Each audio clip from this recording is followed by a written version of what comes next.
Mummy जी, बेटी और बहू की तकलीफ एक, तो बेटी बेचारी और बहू चालाक कैसे। बहू तुम्हारा ही ठीक है, कितने आराम से अपने घर में ठाठ से रहती हो, डाइनिंग टेबल पर बैठकर अपने पति के साथ खाती और खिलाती हो। मन हुआ तो काम किया, वरना कल पर टाल दिया। और एक मेरी बेटी रेखा, जिसे एक पल भी फुर्सत नहीं मिलती है। हाँ भाई, नौकरी करने वाली औरतों को कहाँ आराम मिलता है, बेचारी दिन रात करती रहती है। सुगंधा जी अपनी बहू नेहा से कहती हैं। नेहा मुस्कुरा कर बोली, मम्मी जी, एक हाउसवाइफ का काम आसान नहीं होता है। जानती हूँ कामकाजी महिला के पास भी काम होता है। अगर आप भूल गई हैं तो मैं आपको याद दिला दूँ कि मैं भी पहले नौकरी करती थी। आपके पोते के जन्म के बाद किसी का सहयोग नहीं मिला और मैंने अपने काम से समझौता कर लिया। अगर आपने उस वक्त मेरा साथ दिया होता तो शायद आप भी मेरी तारीफ करती और मेरे लिए भी परेशान होती, पर अब क्या किया जाए।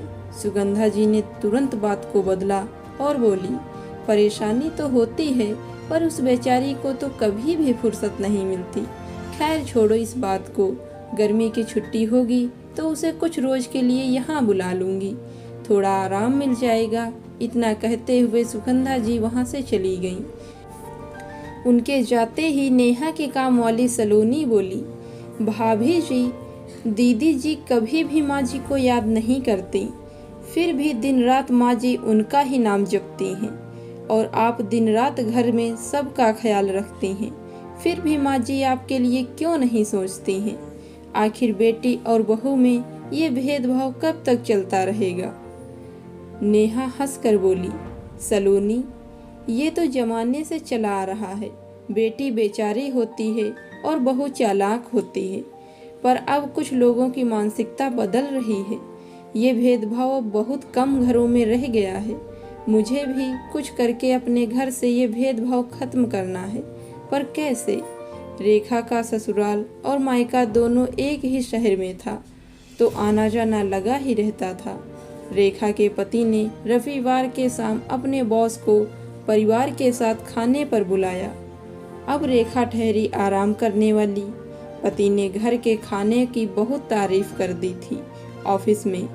अब बेचारी रेखा करे तो क्या करे, नौकर चाकर तो खाना भी वैसे ही बनाएंगे। जब उसे कुछ नहीं सूझा तो उसने अपनी माँ को फोन किया और अपनी परेशानी बताई। सुगंधा जी बोली, दामाद जी को सोचना चाहिए, तुम भी कामकाजी महिला हो, आखिर एक रविवार की ही तो छुट्टी मिलती है। उस दिन भी उन्होंने अपने बॉस बाबू को बुला लिया। अब तुम इतना कुछ कैसे बनाओगी, आखिर कैसे संभाल पाओगी। रेखा बोली, माँ जी, इसीलिए तो आपको फोन की हूँ, उल्टा आप मुझसे ही पूछ रही हैं। जल्दी से जल्दी कोई उपाय बताइए। सुगंधा जी बोली, जरा ठहरो, मैं बहू से बात करती हूँ। तुम ऐसा करो, नौकरों से चावल और रोटी बनवा लेना, बाकी की सब्जी और दूसरी चीजें हैं मैं बहू से बनवा कर भिजवा दूंगी। आखिर तुम्हारी भाभी है, इतना तो तुम्हारे लिए कर ही सकती है। रेखा खुश हो गई कि अब उसे मेहनत नहीं करनी पड़ेगी। नेहा अपने बेटे को स्कूल से लेकर आई थी, हाथ मुंह धुलवा कर फिर उसे खिलाकर सुलाई। सुगंधा जी बोली, बहू, लगता है बबलू पोता को लाते लाते तुम बहुत थक गई हो। चलो अच्छा, कल शनिवार है, फिर रविवार, आराम ही आराम है। नेहा आश्चर्य से सुगंधा जी को देखी।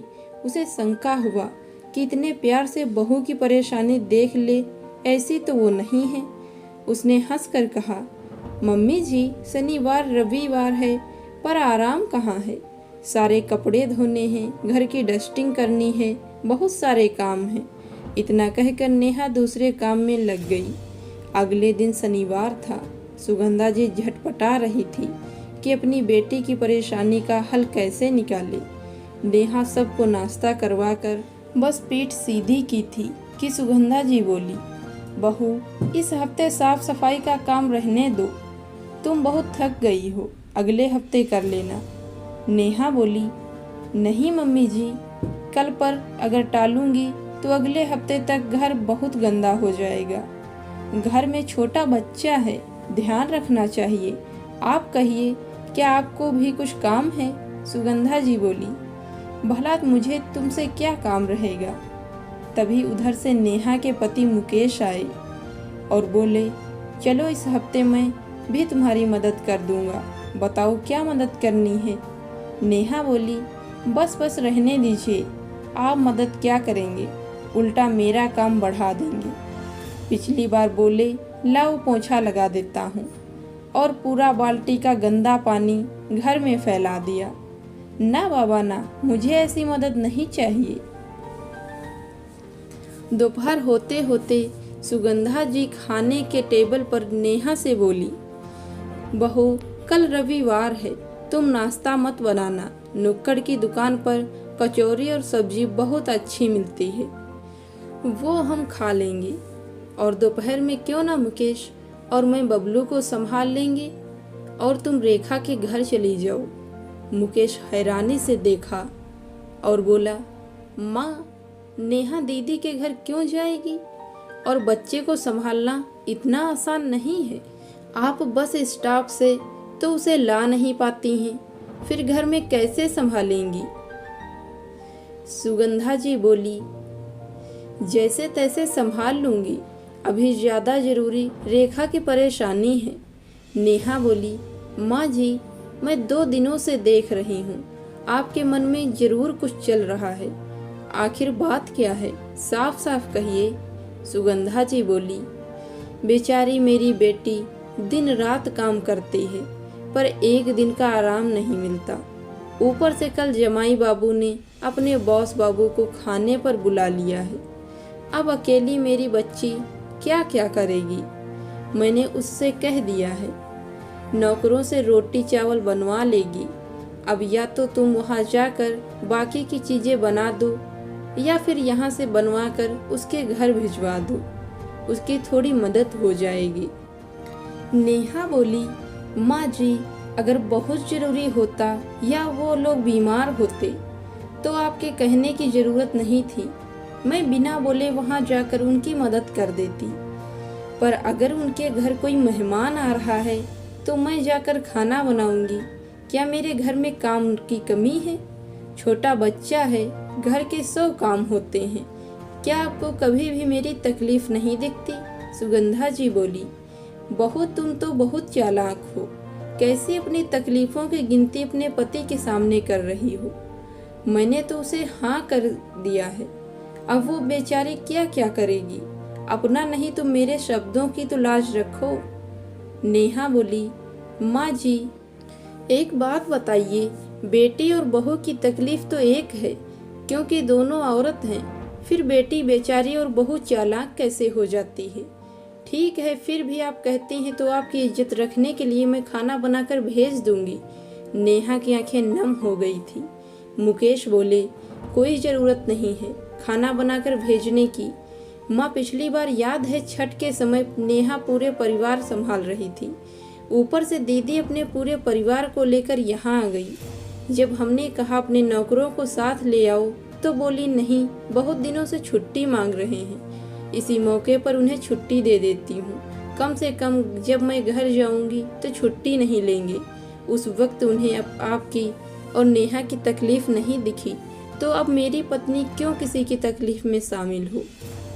सुगंधा जी बोली, तुम्हें अपनी पत्नी की तकलीफ दिखती है या बहन की नहीं? मुकेश बोले, नेहा जाओ अपना काम करो, कोई किसी के लिए खाना नहीं बनाएगा। और इतनी तकलीफ है तो जीजा जी अपने बॉस को बोल दे कि उनकी पत्नी नौकरी करती है, जिसे खाना नहीं बनाना आता। इतना कहकर मुकेश गुस्से में वहाँ से चले गए। नेहा सुगंधा जी से बोली, मम्मी जी, मैं तो हाँ कर दी, पर अब ये मना कर रहे हैं, तो मैं कैसे करूँ? सुगंधा जी बोली, बहू, ये चालाकी अपने पति के सामने करना, जानबूझकर तुमने उसके सामने ये ड्रामा किया ताकि वो मना कर दे। अब अच्छी बहू बनने का ढोंग कर रही हो। सुगंधा जी गुस्से से उस कमरे से चली गई। रात में सुगंधा जी ने अपना खाना अपने कमरे में मंगवाया। नेहा मुकेश से बोली, सुनिए, इस बार मम्मी जी की बात रखने के लिए मान जाइए। अगली बार से आपकी बात कभी नहीं टालूंगी। सोचिए, नंदोई जी की इज्जत का सवाल है। नेहा ने बहुत समझाया, तब मुकेश मान गए। अगले दिन नेहा 3-4 तरह की सब्जी, दाल, कोफ्ते सब बनाकर मुकेश से अपनी ननद के घर भिजवाई। मुकेश ने अपने बहनोई से कहा, जीजा जी, बॉस को जब खाना खिलाओगे तो ये बात ज़रूर बताना कि ये खाना आपकी नौकरी वाली पत्नी ने नहीं बल्कि मेरी हाउसवाइफ पत्नी ने बनाया है। अगले दिन नेहा के नंदोई का फ़ोन आया। उन्होंने नेहा को बहुत बहुत धन्यवाद कहा और अपनी सास को 4 बातें सुनाई। मम्मी जी, काश कि आपने अपनी बेटी को भी कुछ सिखाया होता तो आज मुझे अपनी इज्जत रखने के लिए अपने ससुराल का मुंह नहीं देखना पड़ता। जैसे घर परिवार के लिए बहू की नौकरी छुड़वाई, काश की बेटी को भी समझाया होता। कितनी औरतें होती हैं जो नौकरी, बच्चे संभालते हुए भी घर को संभालती हैं। आप अपनी बेटी से पूछिएगा कि आखिर वो क्या संभालती है। सुगंधा जी को दामाद की बात अंदर तक लगी। करीब 1 हफ्ते तक घर में खामोशी छाई रही। रेखा ने फ़ोन किया, माँ, गर्मी का दिन आ रहा है, थोड़े से आम के अचार ही बना लो या भाभी से बनवा लो, बैठी ही तो रहती हो। सुगंधा जी बोली, अगर वो बैठी रहती है तो तुम कौन सा तीर मार लेती हो। अगर अचार खाना है तो अचार बनाना सीख लो। और आज जो तुम नौकरी कर रही हो, मेरी बहू नौकरी करके छोड़ चुकी है। कम से कम अपने घर परिवार को तो संभालती है, कभी भी दूसरे से मदद नहीं मांगती। बेचारी मेरी खुशी के लिए हमेशा तुम्हारी मांगे पूरी करती है, पर तुम हो कि चालाकी से अपना काम निकाल लेती हो। अब मुझसे ये सब ना होगा।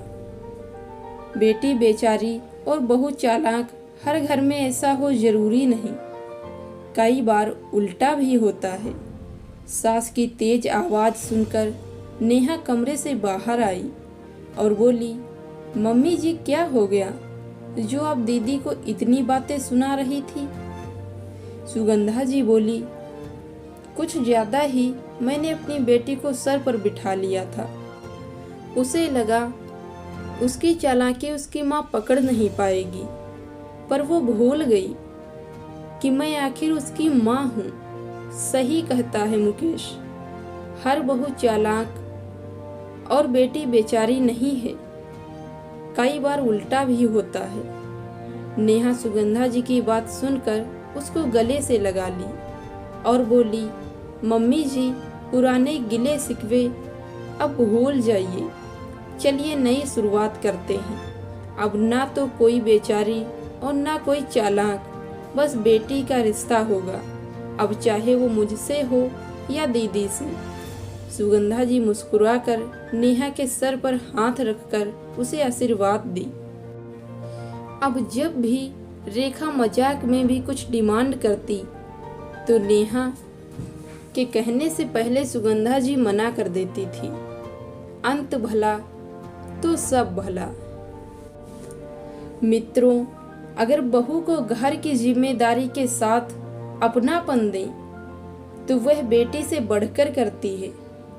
बस आपको दिल से उसकी भी तकलीफ देखनी होगी, तभी आप बेटी और बहू का फर्क मिटा सकेंगी। दोस्तों, कैसी लगी आपको ये स्टोरी कमेंट करके ज़रूर बताएं और अगर चैनल पे नए हैं तो चैनल को सब्सक्राइब करें। हम मिलेंगे आपको ऐसे ही नई कहानी के साथ। धन्यवाद।